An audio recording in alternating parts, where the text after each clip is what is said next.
ওনাদের যেটা মূল বক্তব্য সেটা হচ্ছে বাংলা নামের বানানে আর্টিফিশিয়াল ইন্টেলিজেন্স দ্বারা যখন ইংরেজি তর্জমা করা হচ্ছে তখন নামের শ্রাদ্ধ হয়ে যাচ্ছে সবার, আর সেই জন্য আমাদের শ্রাদ্ধ করতে লাইনে রাখা হচ্ছে। মানে এআই এর দোষ, কমিশনের দোষ, তার জন্য এত লাইন লম্বা লম্বা লাইনে দাঁড়িয়ে সাধারণ মানুষ ভুগছে। আমি যতদূর বুঝতে পেরেছি, ধরুন আমার দেবাংশু ভট্টাচার্য, এই যে ভট্টাচার্যটা ওটা এআই হয়তো সেই প্রনাউন্সিয়েশন অনুযায়ী ট্রান্সলেট করতে গিয়ে হয়তো জে ডবল ই করে দিয়েছে কি জে ও করে দিয়েছে ওর উচ্চারণ অনুযায়ী করতে গিয়ে, বাট অ্যাকচুয়ালি আমার স্পেলিং অনুযায়ী ভট্টাচার্যা CHRY এ রয়েছে। তো আমি এই না সম্ভবত এটাই ভুল যেটা বুঝতে পারলাম, এআই এর ট্রান্সলেশনের জন্য সবটা হয়েছে। কিন্তু মোটমাট যেইটুকু বুঝতে পারলাম, এটা যদি কারণ হয়ে থাকে তাহলে আমার একটা পাল্টা প্রশ্ন আছে, তাহলে হচ্ছে আমাদের বাবা কাকারা ডাক পেলেন না কেন? ওরাও তো ভট্টাচার্য বাংলা বানানি ইংলিশে ওয়াই এ লেখেন, ওদেরও তো এই তো ট্রান্সলেশন তাই হতে পারে। আমাদের এই জেনারেশনটা সবাই ডাক পেলাম কেন? আমার ছোট কাকার ছোট মেয়ে ডাক পেয়েছেন, আমার মেজো কাকার বড় ছেলে ডাক পেয়েছে, আমার মেজো কাকার ছোট ছেলে ডাক পেয়েছে, তো এই সবাই ডাক পেয়েছি আমরা। বাকি আরও আরেকজন রয়েছে, সে হয়তো পরের লটে ডাক পাবে। তো কারণটা এখনও স্পেসিফিক্যালি বোঝা যায়নি। যেটা মূল কথা বুঝতে পারছি, আলটিমেটলি দেখুন 100টা মানুষকে ডাকা হলে তার মধ্যে 5টা মানুষ অ্যাবসেন্ট থাকবেন।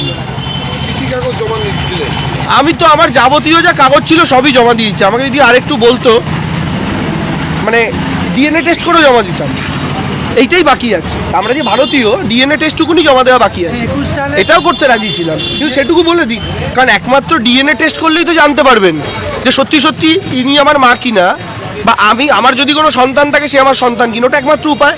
আপনারা যখন জফলা রফলা এসব গুলিয়ে ফেলছেন, তাহলে বলুন ডিএনএ টেস্টের রিপোর্ট নিয়ে আসবে সবাই।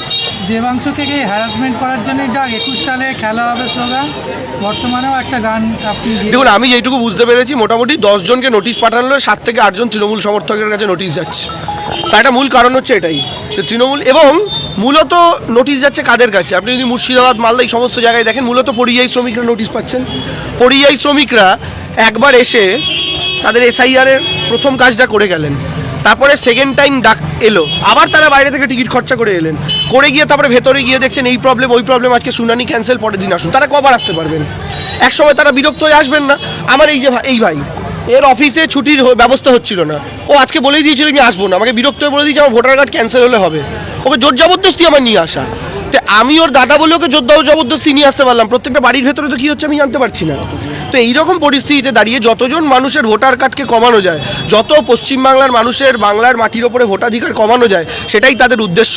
এবং আমি যেটা বলছি, সোশ্যাল মিডিয়া অ্যাকাউন্ট ট্র্যাক করে নন বিজেপি বিহেভিয়ার লক্ষ্য করা হচ্ছে, অ্যান্টি বিজেপি বিহেভিয়ার কাদের সোশ্যাল মিডিয়া অ্যাকাউন্টে, সেগুলো ট্র্যাক করে তাদের ফ্যামিলি হিস্ট্রি ট্র্যাক করে ইলেকশন কমিশনকে সাপ্লাই করা হচ্ছে, আর ইলেকশন কমিশনের মাধ্যমে তাদের কাছে নোটিশ যাচ্ছে।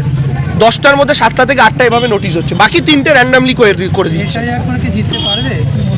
যতই করো SIR, এ বাংলা ফের মমতার লাভ হবে না। গুরুতর অভিযোগ করলে যে ট্র্যাক করে একদম, আমি কালকেও এই কথা বলেছি, 2 দিন আগেও এই কথা বলেছি। সোশ্যাল মিডিয়া অ্যাকাউন্টে মানুষের পলিটিক্যাল বিহেভিয়ার ট্র্যাক করা হচ্ছে, তারা কেমন পোস্টে লাইক করে, কেমন পোস্ট শেয়ার করে, ঠিক আছে? তো ধরে নেওয়া হচ্ছে একজন মানুষ যদি অ্যান্টি বিজেপি হন, তার গোটা ফ্যামিলিও হতে পারে, সেই অনুযায়ী গোটা ফ্যামিলিকে নোটিশ পাঠানো হচ্ছে।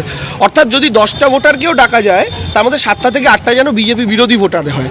তার মধ্যে থেকে ধরুন 3 জন এলো না, তাহলে ন্যাচারালি 2 জন তাদের বিরোধী ভোটারই আসবেন না, ন্যাচারাল অঙ্ক তো তাই বলে, প্রবাবিলিটি থিওরি। তো ওইটা কাজে লাগিয়েই করা হচ্ছে যে যতজন বাদ যাবেন, যদি 100টা লোক টোটালে বাদ যায় ভোটার তালিকা থেকে ফাইনাল লিস্টে, সেই 100টার মধ্যে যেন 60 থেকে 70টা বিজেপি বিরোধী ভোটার তালিকা থেকে বাদ যায়, এটা তাদের মূল উদ্দেশ্য। গতকাল কল্যাণ বন্দ্যোপাধ্যায় বলেছেন শুধুমাত্র অন্য ভাষাভাষী নয়, হিন্দি ভাষাভাষীদেরও হিন্দুদের ভোটও নাকি কাটা যাচ্ছে। সবাইকেই করা হচ্ছে, আমি বলছি ছাড়া কাউকে হচ্ছে না। যাদের ক্ষেত্রে ওরা এটা বুঝতে পারছে তাদের কাউকেই ছাড়ছে না। এবং আমি আবার একটা কথা বলি, দেখুন প্রথম টার্গেট ছিল নর্মালি বাংলা দখল করবে, হলো না, তারপরে বন্ধ হলো আবাসের টাকা 100 দিনের টাকা, অর্থাৎ পেটে লাথি, সাম দাম দণ্ডভেদ, ঠিক আছে? তো প্রথমে সাম, তারপরে হলো মানুষের মুখের ভাত কেড়ে নাও, 100 দিনের টাকা বন্ধ করো, আবাসের টাকা বন্ধ করো, দাম, তারপরে এখন পদ্ধতি হচ্ছে, এখন যে পদ্ধতিটা চলছে সেটা হচ্ছে দণ্ড, অর্থাৎ আমাদের ভোট না দিলে ভোটার তালিকাতেই থাকবি না। এরপরে লাস্টে অপশান বাকি থাকবে ভেদ, ডিরেক্ট মানুষ মারবে, যেমন শীতলকুচিতে গতবার মেরেছিল।